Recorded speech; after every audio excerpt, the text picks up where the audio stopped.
Hey guys, my name is Dice and we're here at YogaGlo. This is gonna be a 5-minute practice for those of you that have just gone through a run, maybe a ride, or just a very big workout. It's a great way to wind down and finish out your day. Let's go practice.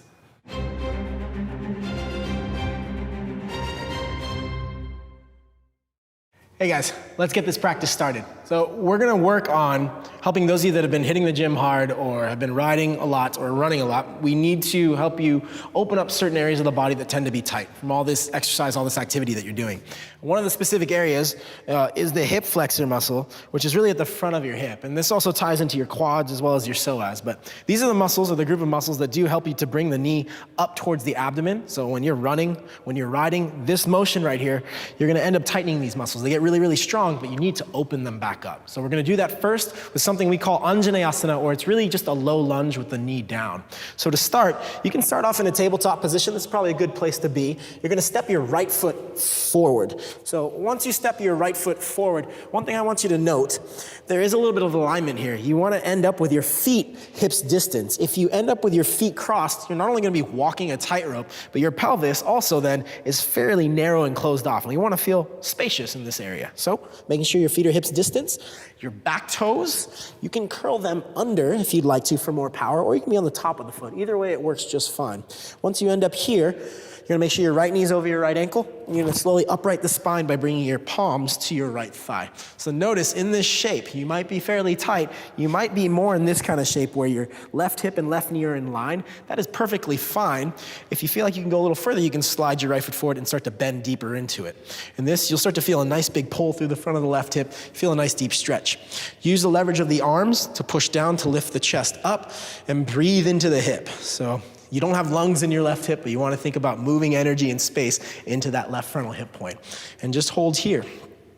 As you start to bend into the front knee, if your right knee goes beyond your toes, it might be going too far for the knee, just make sure the knee stays above the ankle. If it feels easy enough, you just slide further forward. We got a few more breaths, just holding, pushing down.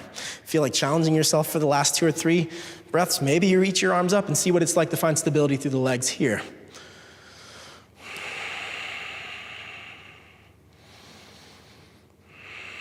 I want you to take a deep inhale no matter where you are. And exhale, I want you to bring the hands down to your mat. So you're either gonna step back into your tabletop or even a shorter tabletop, whatever works for you, right? And then from there, we're gonna step our left foot forward. Once you step your left foot forward again, find that alignment, feet hips distance. You're not walking that tightrope, so just make sure there's that hips distance. Back foot, your choice. Distance in the pose, make sure it works for you. Don't want the knee to go beyond the toes. You wanna find that nice stack of left knee over left ankle.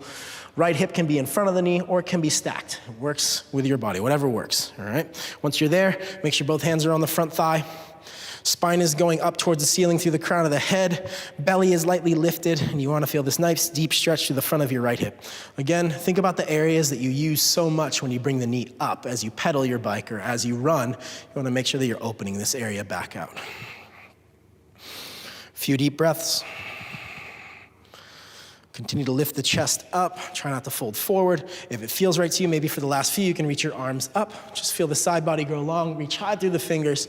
You can look up if you want to really test your balance. You can even close your eyes. There's always ways to make this more challenging. 3, 2, and 1. You're gonna bring your hands down, step it back to that tabletop. The closer your knees are to your hands, the easier it'll be in the balance. The further you go back, of course, the more you gotta work your belly. So you choose there.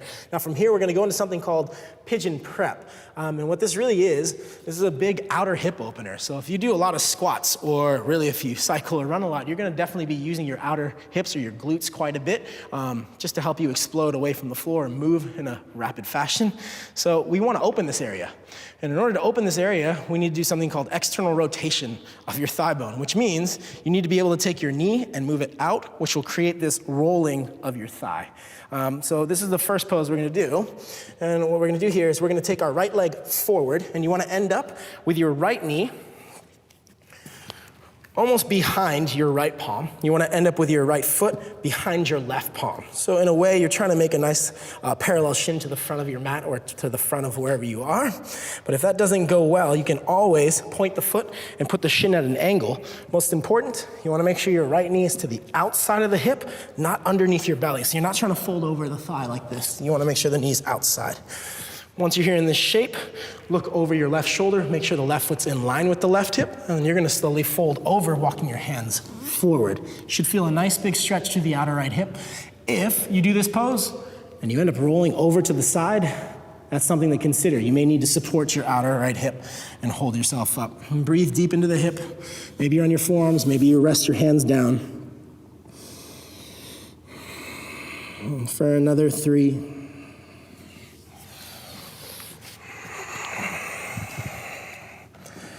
2, and 1. You're gonna inhale, look forward. Actually, you're gonna come up onto your palms. Now, from this position, you're gonna keep your right leg on the floor the way it is. I want you to lean onto your right hip, your bent leg. Slowly take your back leg, your left leg, and send it forward. You're gonna place the sole of your right foot up against your left inner thigh. And this is a pose we call Janu Shirsasana, or knee to head pose. If the knee is hovering, you may wanna put something underneath the knee just so you can push down. Keep your left toes facing the ceiling. Left fingertips next to you. Inhale, reach your right arm up. Exhale, reach forward. Right hand to the outer edge of your left foot. Maybe it's to the outer edge of your left knee. Most important here is that that right leg is staying grounded. Left toes facing up. You might feel a nice deep hamstring stretch on the left leg. Also the low back stretch or an inner groin stretch on the right side. Stay here for another 3, 2, 1. So you're gonna be coming from this shape here. I want you to lean onto your right hip, and you're gonna lean forward over the leg. You're gonna see if you can take that left leg back behind you, put your hands down, come back to that tabletop. Let's get into that second side. So you're gonna bring your left knee behind your left wrist, your left foot behind your right wrist. Right, so you're gonna end up in this shape again.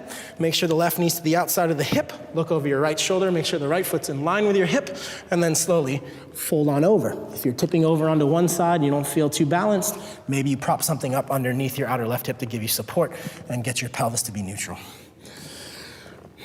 A few deep breaths, breathing into the outer left hip.